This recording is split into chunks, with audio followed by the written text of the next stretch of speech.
Beberapa jam setelah ditetapkan sebagai presiden terpilih oleh KPU, Prabowo Subianto langsung menggelar pertemuan politik demi mengembangkan koalisi.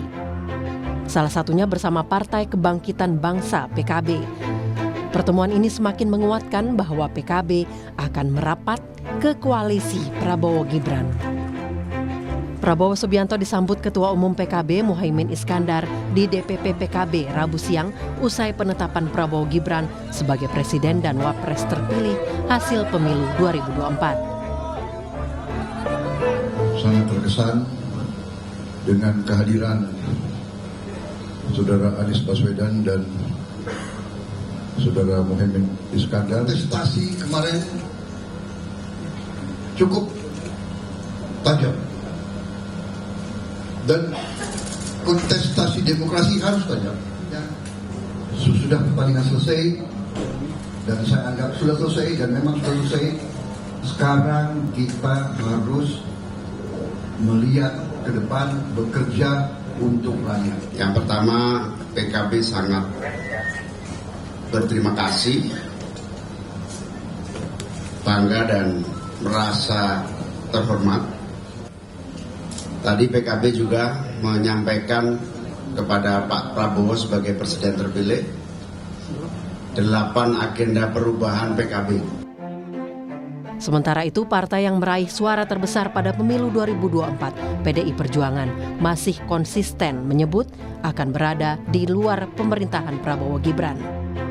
Ketua DPP PDIP Bidang Kehormatan, Komarudin Watubun, menganalisa sikap Ketua Umum PDIP usai pemilu. Dan jika bergabung di akhir kontestasi, menurutnya akan mengganggu konsentrasi koalisi yang sudah dibentuk. Saya lihat yang selama ini terjadi, kalau sikap ibu seperti ini kecenderungan bisa salah, bisa juga benar. Kecenderungan kita ada di luar pemerintahan. Cara pribadi saya kira ibu Mega dengan Pak Prabowo itu bersahabat dengan baik, ya, berteman baik. Tapi kan harus bisa dibedakan mana urusan pribadi, pertemanan, dan urusan organisasi dan kenegaraan. Dan juga kita harus juga pertimbangkan Pak Prabowo dan koalisi yang besar sekali. Ya, koalisi besar di sana, mereka sudah berjuang dengan susah payah dari awal. Lalu di ujung kita bergabung di sana itu juga bisa mengganggu konsentrasi koalisi dan kesepakatan yang sebenarnya sudah terjadi, mungkin mereka sudah lakukan sebelumnya. Pada Rabu 24 April, Komisi Pemilihan Umum sudah menetapkan Prabowo Subianto dan Gibran Rakabuming Raka sebagai Presiden dan Wakil Presiden terpilih hasil Pilpres 2024. Prabowo Gibran menang setelah meraih 96 juta suara atau hampir 59% dari total suara sah. Menurut rencana, Prabowo Gibran dilantik sebagai Presiden dan Wakil Presiden pada Oktober 2024. Tim Liputan, Kompas TV. Saudara, Prabowo Gibran sudah ditetapkan menjadi Presiden dan Wakil Presiden terpilih. Sudah ada sinyal PKB diajak masuk ke koalisi Prabowo Gibran. Sementara PDI Perjuangan masih konsisten dengan jawabannya akan berada di luar pemerintahan baru. Lalu bagaimana sebenarnya jawaban pasti dari kedua partai politik dan efektifkah pemerintahan dengan koalisi yang akan semakin gemuk? Kita akan membahasnya bersama dengan Ketua DPP PKB, sudah ada Bung Daniel Johan. Assalamualaikum Bung Daniel. Waalaikumsalam, selamat pagi. Selamat pagi. Kemudian ada politisi dari PDI Perjuangan, Bung Andreas Hugo Parera. Selamat pagi, Bung Andreas. Pagi, Bung Wendel. Ya, Pagi, Bang Andreas. Ya, kemudian juga di studio sudah hadir pakar komunikasi politik dari Universitas Nasional, ada Prof. Lely Aryani.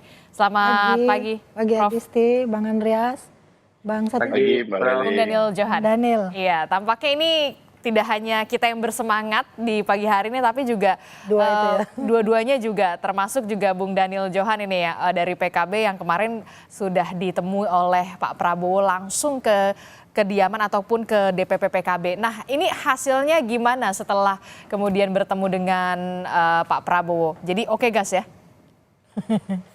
Oke gas. To the point banget, Mbak. Ya, pertama tentu kita terima kasih yang dalam ya kepada Presiden terpilih Pak Prabowo.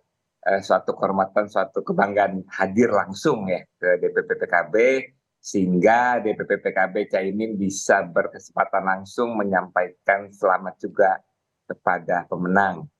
Nah, semangat dasarnya tentu ini masih bagian dari semangat halal bihalal ya, silaturahmi antara Pak Prabowo dengan segenap jajaran DPP PKB, dan sekaligus pada kesempatan yang baik tersebut Caimin juga menyampaikan menitip 8 agenda perubahan yang kita yakini menjadi agenda yang penting bagi kemaslahatan rakyat ke depan, bagi masa depan Indonesia nanti. Ya, kita berharap agenda ini juga akan melengkapi, juga semakin memperkuat visi program yang memang sudah ditetapkan oleh Pak Prabowo, dan mudah-mudahan akan semakin bisa membawa keberhasilan bagi pemerintahan berikut. Jadi dua hal itu, terakhir tentu kita punya semangat yang sama bahwa kerjasama selama ini, bahkan sejak dari pertama kali Gerindra itu terbentuk, sudah ada hubungan yang baik, kerjasama yang baik antara Gerindra dengan PKB, termasuk hubungan personal antara Pak Prabowo dengan Caimin juga sangat berlangsung baik. Kita akan punya semangat untuk semakin produktifkan, semakin perkuat kerjasama yang ada. Oke, berarti fix menjalankan lagi kerjasama yang sempat tertunda, sahabat lama yang sempat tertunda, begitu ya. Jadi sudah ada informasi kemudian kapan lagi reuni dengan rekan-rekan partai politik di Golkar, kemudian ada juga di Partai Amanat Nasional PKB, akan reuni lagi kapan nih? Sudah ada informasinya? Sejauh ini belum dengar sih, ya. Tetapi namanya selama ini hubungan kita itu baik ya, tidak dipisahkan oleh hanya karena berbeda pilihan di Pilpres misalkan. Jadi kedepannya ya mungkin saja, tetapi secara jadwal kami belum tahu, belum dengar. Tapi ada sinyal positif lah ya, kemudian sudah ada niatan baik begitu, saling bekerja sama begitu ya dengan membawa agenda perubahan kalau dari Ketua Umum PKB, betul ya Bung Daniel ya? Ya, benar. Lalu bagaimana, saya tanya deh ke Bung Andreas Hugo Parera, PDI Perjuangan bagaimana Bung Andreas, sudah adakah arahan dari Ibu Ketua Umum Bu Mega soal apakah berada di luar pemerintahan bersama dengan PKS atau seperti apa untuk hal ini, Bung Andreas? Ya, di PDI Perjuangan itu setelah keputusan MK kemarin, memang ada rapat konsolidasi dengan Dewan Pertimbangan Daerah Provinsi, dan itu kita fokus kepada persiapan pilkada. Juga diberitahukan soal sikap partai setelah keputusan Mahkamah Konstitusi tersebut. Nah, tapi berkaitan dengan positioning-nya, artinya ya posisi partai di dalam pemerintahan ini, di dalam menghadapi pemerintahan ke depan ini, mungkin akan diputuskan di dalam Rakernas. Kami akan melakukan Rakernas. Jadi pengumuman akan di Rakernas begitu ya? Mungkin akan di Rakernas, tidak harus buru-buru juga karena perjalanan dinamika politik ini kan masih panjang, ini kan sampai bulan Oktober nanti. Dan ya ke depan kan pemerintahan juga akan berjalan panjang, dan ya apa yang sudah diputuskan oleh Mahkamah Konstitusi, saya kira baik Pak Ganjar maupun Pak Mahfud sudah menyampaikan salamnya pada Pak Prabowo dan Mas Gibran sebagai presiden terpilih dan wakil presiden terpilih untuk mulai bekerja. Nah, tapi PDI Perjuangan tentu kita sudah biasa juga dengan berbagai posisi, dengan baik di dalam maupun di luar pemerintahan. Jadi ya ini ya nanti kita lihat. Tapi menurut saya secara pribadi, saya melihat bahwa ya pemerintahan yang kuat itu perlu dan baik gitu. Tapi juga harus ada ya partai politik kekuatan yang ada di luar pemerintahan. Penyeimbang. penyeimbang untuk pemerintahan. Kan Pak Prabowo kan selalu bicara soal membangun suatu demokrasi untuk Indonesia ini gitu. Nah, biarkanlah ada partai yang menjadi pengimbang gitu di luar pemerintahan. Dengan demikian tidak perlu harus semuanya diajak gitu.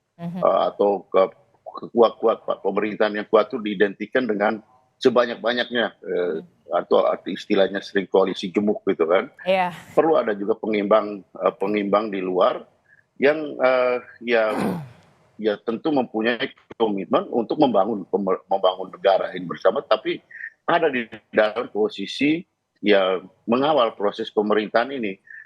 Itu satu hal. Hal yang lain juga kita lihat bahwa ya ketika proses pemilihan presiden kemarin seperti yang disampaikan oleh kawan saya Pak Komarudin itu, bahwa ada pemilih yang tidak memilih Pak Prabowo gitu, atau ya di situ ada Pak yang memilih Pak Anies dan yang memilih Ganjar Mahfud. Ya Pak Ganjar dan Pak Mahfud gitu, seperti yang disampaikan oleh Pak Caimin itu betul gitu, bahwa ada ide yang dibawakan oleh Anies Baswedan dan Gus Imin soal perubahan. Nah itu ini perlu diperjuangkan tetap.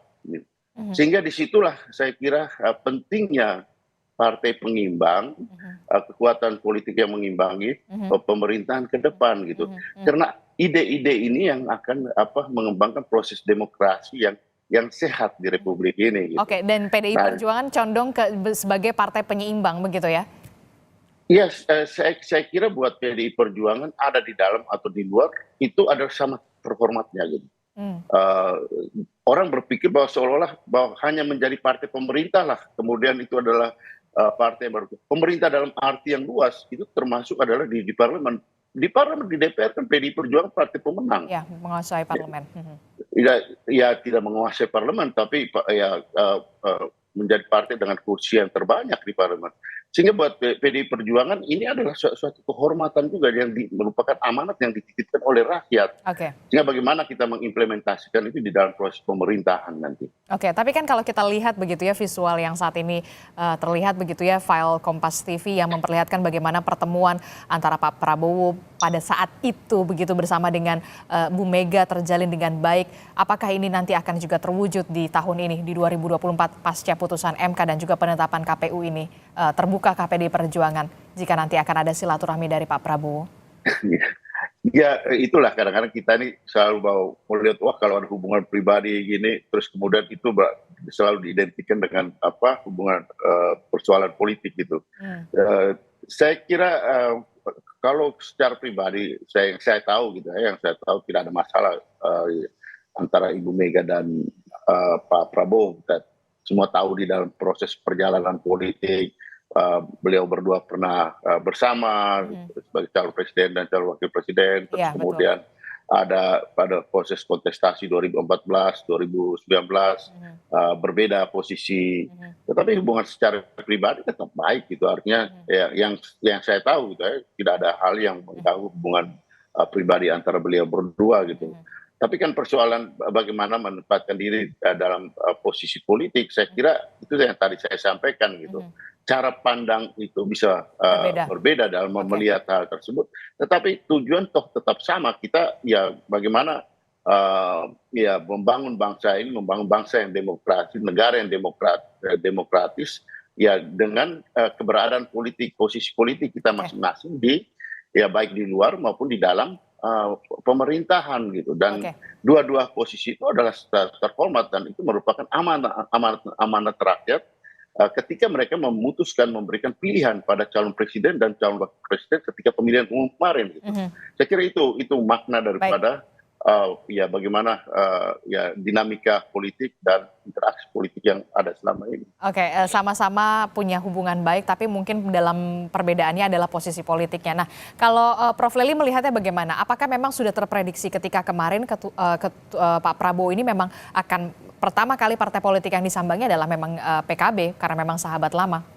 Iya, sejarah tentang PKB itu jangan lupa juga ya kita Adisti bahwa justru Caimin sama Pak Prabowo yang pertama-tama bersekutu istilahnya kan, berkoalisi atau bersekutu untuk maju dalam peta Pilpres 2024. dari jawaban kedua politisi ini kita kan udah bisa menebak ke arah mana keduanya, gitu kan.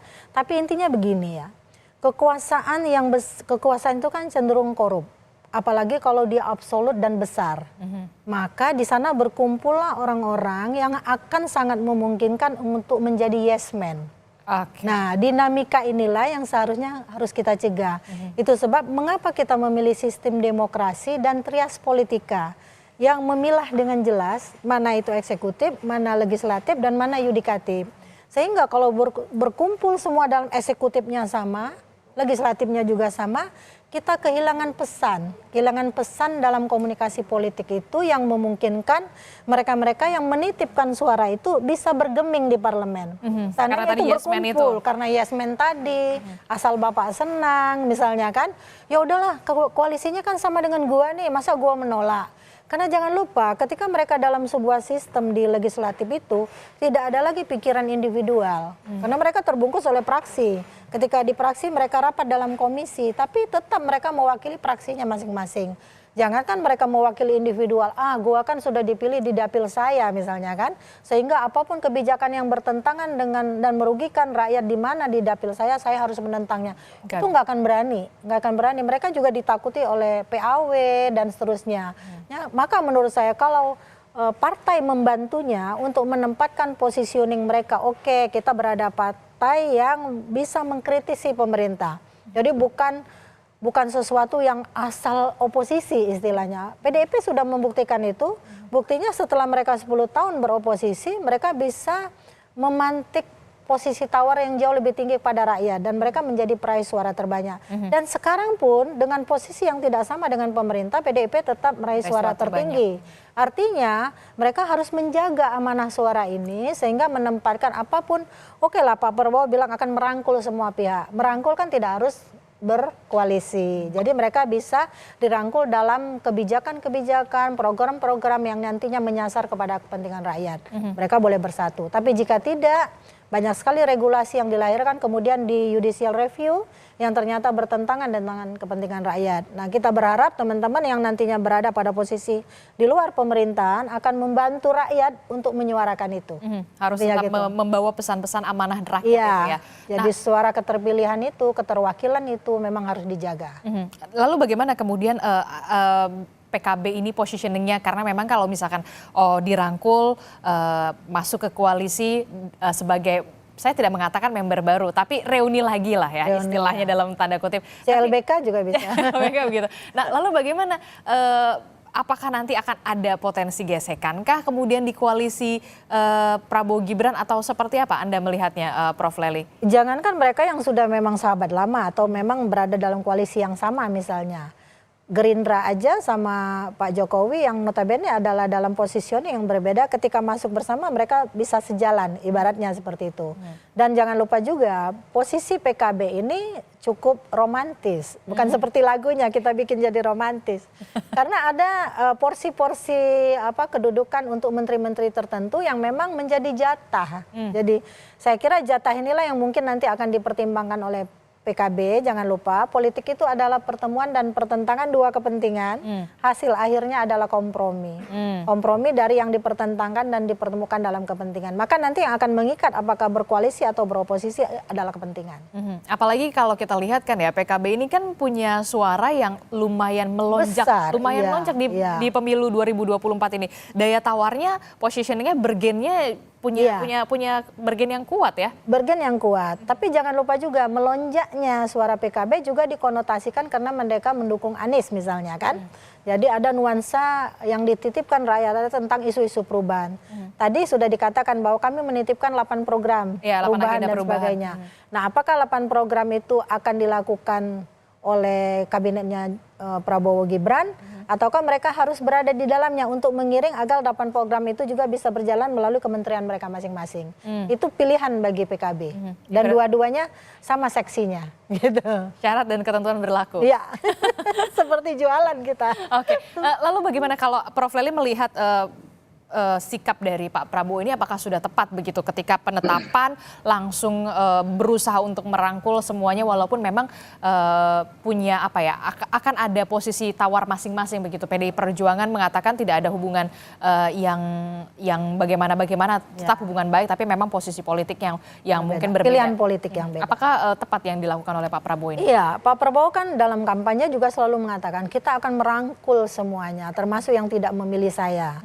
Nah, sampai kemarin di pidato ketika penetapan di KPU, artinya memang upaya itu menunjukkan sebagai seorang pemimpin yang kemudian sudah terpilih apapun dinamika sebelumnya kan, Mahkamah Konstitusi sudah memutuskan, tapi jika pun ada gerakan yang melakukan konsolidasi untuk menggugat soal peradilan di tata usaha negara dan seterusnya, itu juga hak partai politik yang masih berpikir ada sesuatu yang harus diluruskan. Artinya kan seperti itu. Nah, yang ini jalan, itu jalan. Pak Prabowo dengan keterpilihannya harus sudah merangkul siapapun yang berada di luar itu. Apalagi beliau selalu mengatakan, saya ini berkali-kali menjadi lawannya Pak Jokowi, tapi kemudian beliau mengajak saya. Dan itu pilihan ternyata yang tepat. Pilihannya kenapa? Pak Prabowo tetap berada di peredaran komunikasi politik yang elit istilahnya, tapi juga mengakar ke bawah karena beliau berada di kementerian. Jadi semua hal memang harus dilakukan oleh mereka yang sudah terpilih atas nama demokrasi tadi, tapi jangan juga mengabaikan mereka yang tidak memilih karena akhirnya mereka menjadi Presiden Republik Indonesia, Wakil Presiden Republik Indonesia. Jadi sudah tepat, jadi upaya untuk merangkul, tapi saya katakan tadi Pak Prabowo juga mengatakan loh, bukan berarti saya mengajak bersatu, bukan berarti tidak harus berkoalisi katanya seperti itu. Jadi udah tepat semua ungkapan pesan-pesan komunikasi politiknya. Tapi kalau dari PDI Perjuangan, Prof. Lely melihat bagaimana kalau dari komunikasi politik Bu Mega begitu ya, yang sudah-sudah begitu, apakah akan berada di luar pemerintahan? Saya kira Bu Mega adalah sosok perempuan politisi yang tegas. Sudah puas makan asam garam gitu. Kita membaca sangat pada zaman Orde Baru ketika PDI belum menjadi P. Masih PDI saja, belum PDIP kan seperti itu. Bagaimana beliau membangun kekuatan partainya itu dengan konsistensi. Jadi saya pikir Bu Mega akan tetap memilih jalur oposisi biar bagaimanapun. Tentang relasi komunikasi politik dengan Pak Prabowo tadi sudah diceritakan, memang tidak ada masalah. Kita melihat itu tidak ada masalah. Saya pikir masalahnya pada fenomena soal Gibran dan Pak Jokowi sendiri yang notabene adalah kader partainya sebenarnya. Tapi Prof. Lely melihat harus ada yang menjadi jembatan nggak sih kalau untuk ini? Harus, biasanya dalam komunikasi politik itu kan ada istilahnya mediator. Ada mediator atau yang menggunakan dirinya bisa memediasi orang-orang tertentu yang saling berseteru. Tapi kadang-kadang dalam komunikasi politik juga yang lebih utamakan itu adalah piece to piece. Jadi justru komunikasi interpersonal antar perilaku komunikator politik itu sendiri. Jadi saya justru berharap ya antara Pak Jokowi sama Gibran punya kesempatan untuk mencari momentum ketemu Ibu Mega, meskipun itu tidak mudah. Bahkan menurut saya sangat sulit gitu. Tapi kalau Pak Prabowo nggak ada masalah. Jadi tentang pemerintahan pada saat ini mungkin semuanya akan relasinya sama dengan PDIP dan seluruh yang berkoalisi. Tapi pada individu-individu politisinya akan punya fenomena yang berbeda. Biasanya akan seperti itu. Oke, bagaimana untuk Bung Daniel sendiri? Apakah sudah ada pembicaraan soal PKB punya bergen politik yang ya cukup kuat lah ya kalau misalkan dikatakan suaranya memang melonjak secara drastis. Apakah itu juga sudah masuk ke dalam pembicaraan kemarin juga, Bung Daniel? Ya, kita belum terlalu jauh ya dalam konteks sampai masuk apakah bergabung atau enggak. Tetapi kan pertemuan kemarin itu sudah menunjukkan bahwa PKB dan Gerindra, Caimin dan Pak Prabowo adalah sahabat, sehingga tidak ada beban bagi kami apakah nanti bergabung, apakah nanti di luar. Karena itu keduanya adalah pilihan yang baik, sama-sama punya sisi positif, sama-sama punya sisi negatif. Tetapi ya izin beri kami waktu karena saat ini kami masih membutuhkan waktu untuk mendengarkan seluruh masukan dari kader dari berbagai struktur, masukan dari Dewan Suro, dari para kiai, dari para tokoh agama, tokoh masyarakat, tokoh sipil ya, semua termasuk mungkin suara-suara relawan, karena suara-suara itu menjadi hal yang penting sehingga nanti pertimbangan keputusan yang diambil adalah keputusan yang matang, keputusan yang terbaik untuk masa depan rakyat dan Indonesia ke depan. Dan selain memang kan tadi Bang Andreas juga sudah sampaikan, kita masih punya waktu yang cukup panjang. Jadi kalau secara jadwal pelantikan presiden masih tanggal 20 Oktober nanti. Sehingga kita masih punya waktu untuk merenung, mematangkan pilihan yang terbaik. Masih ada waktu tapi jangan lama-lama ya, pasti kan. Jangan kalah cepat. Jangan kalah cepat tuh, gimana tuh Bung Daniel? Nanti akan banyak yang mengincar kursi yang menjadi jatahnya. Nah, gitu. itu gimana tuh Bung Nah, ini Daniel? termasuk masukan nih yang disampaikan. Oke, Bung Andreas, bagaimana Anda merespon soal partai penyeimbang memang harus ada, termasuk juga kan ada program-program yang kemudian juga populis begitu ya disampaikan oleh Pak Prabowo dan juga Mas Gibran pada saat kampanye. Ini juga yang akan menjadi yang akan diawasi juga oleh PDI Perjuangan jika nantinya berada di luar pemerintahan? Ya, itulah tugas daripada partai politik yang ada di parlemen nanti gitu.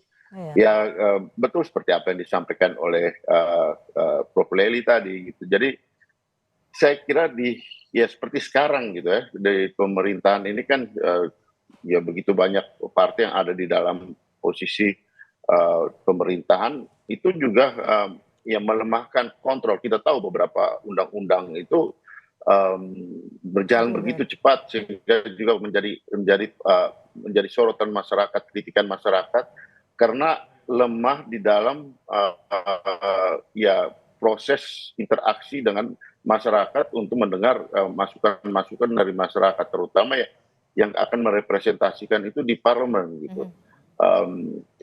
Ketika PDI Perjuangan di luar pemerintahan, karena saya mengalami itu gitu ketika Pak SBY menjadi pemerintah, PDI Perjuangan di parlemen itu di luar pemerintahan, kita menjadi partai yang ada di luar pemerintahan yang efektif menjalankan tugas-tugas, menjalankan fungsi untuk melakukan kontrol terhadap proses pemerintahan waktu itu gitu. Dan itu apa yang dilakukan oleh PDI Perjuangan itu kemudian memperoleh reward yang positif, dan PDI Perjuangan menjadi partai pemenang masa berikutnya gitu ya, itu 2019. Itu adalah bagian dari proses yang dilakukan oleh PDI. Di dalam politik ini hal yang biasa sekali gitu. Kita juga tidak harus istilahnya sangat ngoyo-ngoyo dengan jabatan menteri di kabinet itu sebagai target utama gitu ya, target utama berpolitik itu kan. Saya kira target utama berpolitik itu adalah menyampaikan, mengaspirasikan suara rakyat yang sudah dititipkan pada kita gitu. Ya di dalam pilpres ya ketika kita mendukung calon presiden itu dengan berbagai visi misinya yang sudah disampaikan, dan ya ketika di dalam proses pemerintahan itu yang harus kita lakukan gitu. Nah, saya kira inilah hal yang wajar dan biasa di dalam berpolitik, dan membayangkan suatu pemerintahan yang kuat itu adalah pemerintahan yang menjalankan visi misi yang sudah disampaikan pada rakyat dan mengerjakan itu dengan benar gitu. Saya kira itulah ya, pemerintahan kuat. Tentu perlu dukungan dari partai-partai yang memberikan dukungan. Ya itu akan berjalan, dan tidak selalu juga misalnya ketika berada di luar pemerintahan semua urusan yang berkaitan dengan kebijakan pemerintah kita pasti dikritisi lawan atau kita juga gitu kan. Ya tapi kita memandang yang berbeda gitu, tapi itu adalah hal yang biasa di dalam politik gitu. Jadi ada juga persepsi yang tidak terlalu tepat tentang gotong royong di dalam berpolitik itu diidentikan dengan bagaimana demokrasi yang seharusnya kita bangun. Jadi banyak ada porsinya masing-masing, ada tugasnya masing-masing. Iya, yang tugas masing-masing kita di dalam politik yang juga ada dalam satu tujuan yang sama untuk membangun kepentingan bangsa yang demokratis ini gitu. Oke, yang saya underline adalah PDIP tampaknya tidak ngoyo untuk mengejar kursi menteri. Tampaknya begitu ya, Prof. Lely, kalau dari ucapannya Bung Andreas Hugo Parera. Tapi juga begini, ketika nanti koalisinya terlalu gemuk begitu kan, jangan sampai itu yang kemudian dicegah, jangan jadi yes man di parlemen. Tapi kemudian kalau misalkan PDI Perjuangan partai penyeimbang, lalu juga akan ada lobby-lobby politik nantinya, apalagi ada kebijakan-kebijakan yang sudah menjadi janji dalam tanda kutip Pak Prabowo dan juga Mas Gibran pada saat kampanye kebijakan populis, salah satunya adalah makan siang gratis. Inilah yang kemudian nanti akan menjadi potensi gesekan ketika PDI Perjuangan tidak berada di pemerintahan ataukah seperti apa? Jangan dijawab dulu Prof. Lely. Tetaplah bersama kami di Sapa Indonesia Pagi. Usai jeda. Siap.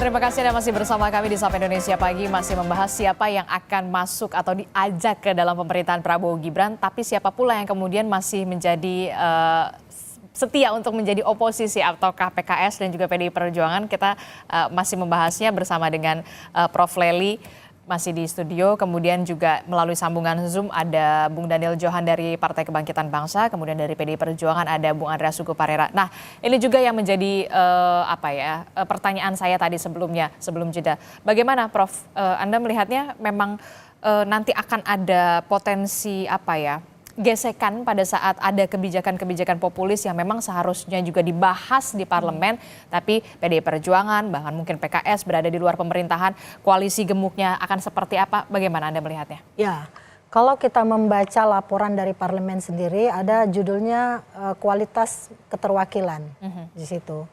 Baik dari penelitian yang dilakukan oleh Pramono Anung sebagai insider, itu kan dia mengatakan, kepentingan individu jauh lebih dominan daripada kepentingan kelompok jauh lebih dominan daripada kepentingan masyarakat. Maka sejatinya kan seharusnya kita melihat mereka-mereka yang mewakili kita di parlemen itu melepaskan diri dari keterwakilan sebagai positioning partainya. Tapi fenomenanya nggak seperti itu. Justru mereka mewakili partainya. Ada ketakutan yang saya bilang tadi soal PAW dan seterusnya. Sehingga yang muncul itu bukan identitas individu yang ingin bercitra. Bukan pencitraan ya, yang ingin bercitra.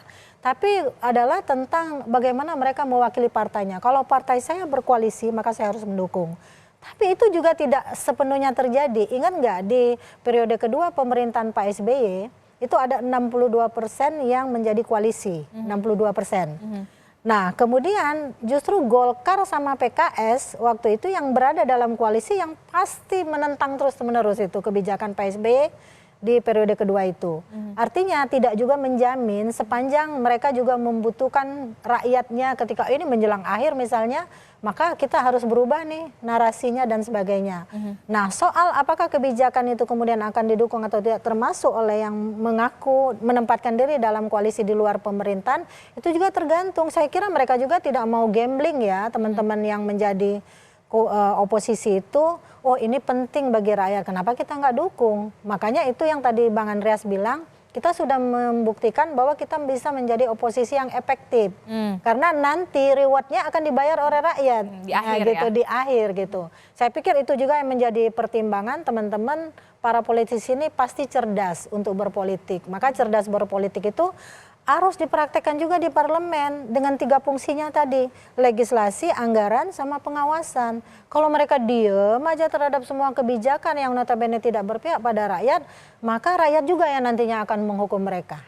Anda melihat, Prof. Lely melihat tetap akan ada fungsi pengawasan, kritik yang kemudian ada kebijakan-kebijakan populis yang mungkin dirasa seperti anggaran begitu ya. Kita tidak menafikan begitu program atau janji kampanye Prabowo Gibran makan siang gratis itu punya anggaran yang besar begitu dan sebagainya. Tadi juga di menjelang ke sini saya wawancara dengan sebuah radio swasta. Itu bahkan banyak sekali yang telepon yang mengatakan saya lebih suka daripada makan siang sama BLT, saya lebih suka dibuat lapangan pekerjaan.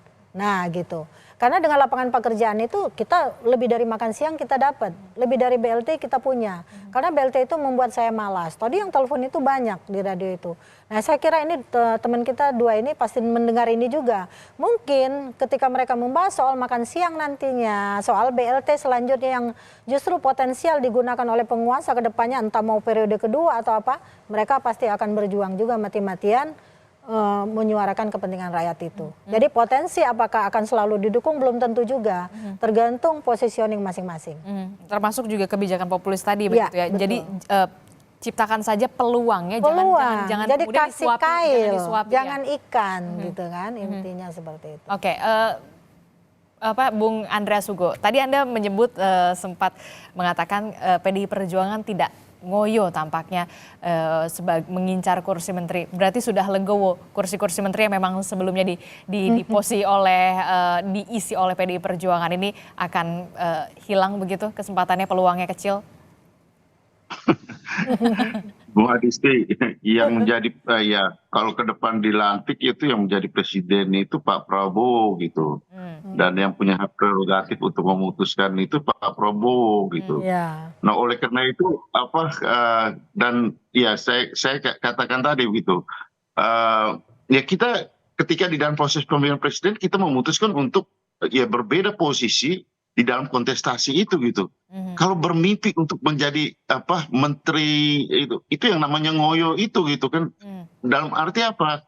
Ya Pak Prabowo punya hak untuk memutuskan ke depan gitu. Ya kalau dia ajak misalnya dia bicara begitu. dan kalau ditawari dan ini ya apakah kalau ditawari itu pasti bahwa kita punya pandangannya sama, belum tentu juga gitu kan dalam arti bahwa itulah ya dinamika dalam berpolitik, dalam arti bahwa meskipun saya ditawari tapi kalau tidak sejalan dengan jalan pikiran saya tentang bagaimana proses pemerintahan ini yang akan dilakukan, yang diberikan amanah pada Prabowo sebagai presiden, tentu tidak harus juga saya terima gitu kan.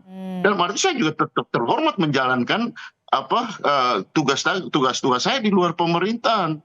Nah itu yang seharusnya terjadi gitu, dalam arti bahwa ya itu yang kita membangun demokrasi yang sehat ini gitu. Tidak juga kita menjual semua kita punya apa yang pernah kita kemukakan di dalam kampanye kemarin hanya untuk dapat kursi gitu. Nah itu yang akan dilihat oleh rakyat gitu. Apa yang kau katakan kemarin gitu, dan apa yang kau akan lakukan di dalam proses pemerintahan ke depan.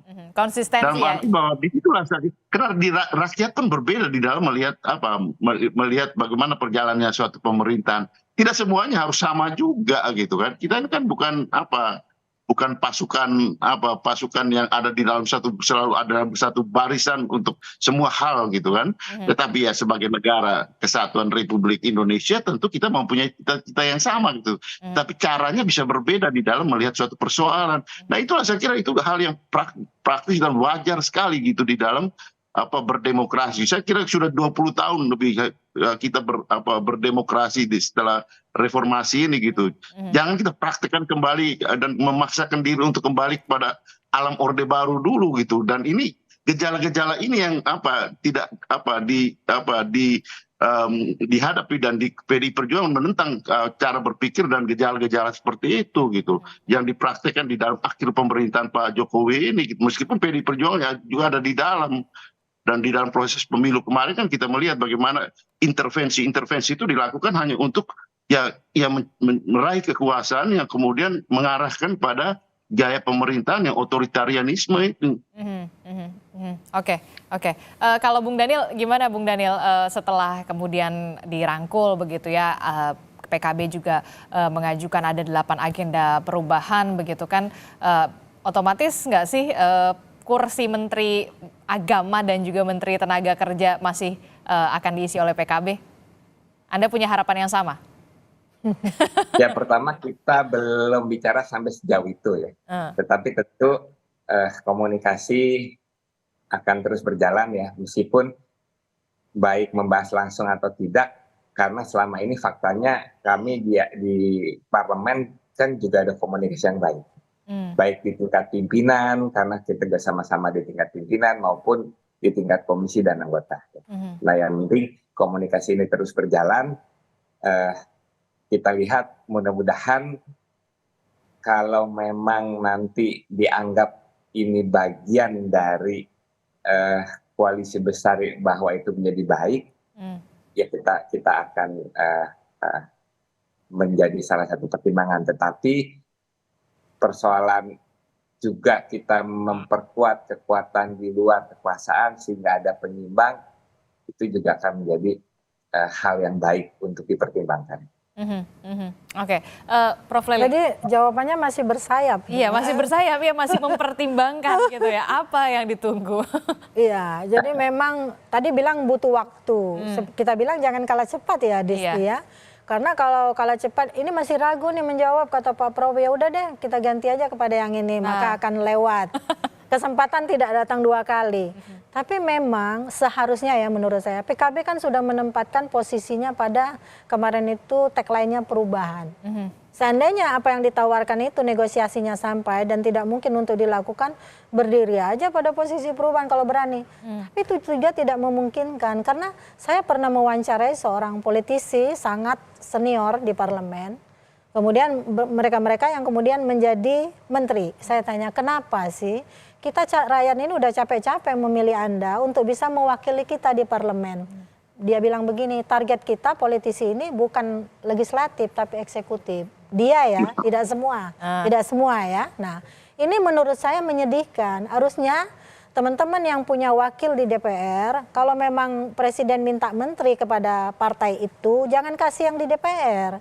Kasihlah, kan banyak kader-kader partai lain, sehingga rakyat itu tidak sia-sia memilih mereka. Betul. Tapi yang terjadi dari periode ke periode selalu begitu. Jadi suaranya dilepas di DPR, dia masuk menjadi menteri. Positioningnya udah beda, yang satu sebagai pelaksana, yang satu sebagai pengawas. Nah, rakyat kan kepingin dia mewakili kita sebagai pengawas gitu. Membuat regulasi, ada hak inisiatif dan sebagainya. Tapi yang terjadi berbeda. Itu dinamika panggung politik yang saya lihat dari tahun ke tahun, periode ke periode. Kebetulan penelitian saya sejak reformasi itu detail dilakukan. Terakhir Prof. Lely, Anda melihat setelah ke PKB, akankah kemudian Pak Prabowo juga masih akan menemui sejumlah ketua umum partai politik lainnya untuk merangkul dalam tanda kutip? Ya, merangkul dalam tanda kutip bukan berarti mengajak berkoalisi. Merangkul tadi saya katakan karena Pak Prabowo sudah terpilih ya, berdasarkan penetapan KPU kemarin, sudah terpilih, ditetapkan sebagai calon presiden terpilih bersama Gibran. Artinya semua komponen bangsa itu adalah rakyatnya juga, adalah bagian dari apa yang harus dia pimpin. Sehingga itu menjadi lebih baik menurut saya dibandingkan Pak Prabowo berpidato dengan kesombongan, saya sudah terpilih alhamdulillah, dan itu tidak dilakukan kemarin kan. Artinya ini adalah juga model komunikasi politik yang baik yang seharusnya juga bisa dilakukan secara konsisten. Jadi upaya merangkul itu tetap dilakukan tapi tetap memberi keleluasan bagi partai politik yang ingin berada di luar pemerintahan. Jadi tidak ada pemaksaan politik lah istilahnya. Jangan ada pemaksaan politik ya, tetap harus diberikan keleluasaan mana untuk penyeimbang, mana yang ingin bergabung ke koalisi. Karena memang partai penyeimbang di luar pemerintahan juga tetap harus diperlukan dan sama-sama terhormatnya begitu ya untuk menciptakan demokrasi yang sehat harus sama-sama seksi. Terima kasih Bung Andreas Hugo Parera, Bung Daniel Johan, Prof. Lely telah bergabung bersama kami. Sehat selalu, selamat pagi Bapak-Bapak, Ibu-Ibu. Pagi Mbak.